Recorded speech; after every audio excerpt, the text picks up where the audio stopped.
Like many of us, Amber Carlson is watching her pennies, but not at the expense of her precious pets. Max and Roxy are part of her family. Come here. Here, I'll switch with you. Okay. But Amber does what she can to cut costs, like buying dog food in bulk and making homemade treats. I brush them and I bathe them. At home, I try to clip their nails. I just try to do what I can instead of spending money to do other things that I could do myself. A pet can be expensive, so before you make one part of your family, there are some things to consider. You absolutely have to think about the cost of the ongoing care. You're adding a family member. You can cut costs dramatically by adopting from a shelter rather than buying a pet.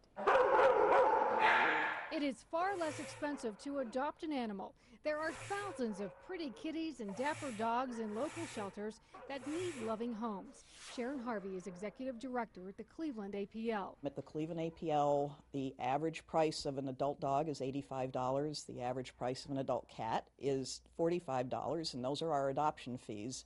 Those include the spay-neuter surgery, all of their initial round of vaccinations. They've been treated for fleas. Finding the right fit for your family is important.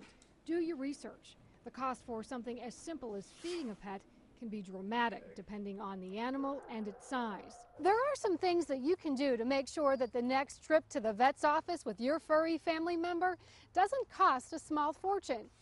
All animals need to be vaccinated, but Dr. Kimberly Cooper says not all animals need all of the vaccines. For example, a kitty that goes indoor-outdoor, they do get a lot more exposure to things being outdoors as compared to an indoor-only cat.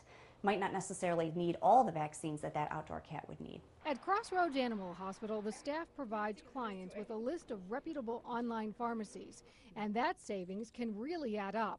But one thing not to skimp on is your pet's care. Diagnosing something early is often very beneficial, not just for the pet, but in the follow-up care, treatment, medications, all those things. If you let a problem go, oftentimes you're looking at more money down the road. That's why Amber makes sure this doggy duo gets yearly checkups. She knows the price for skipping an exam is far too high. Tracy Carlos, News Channel 5. Up, up.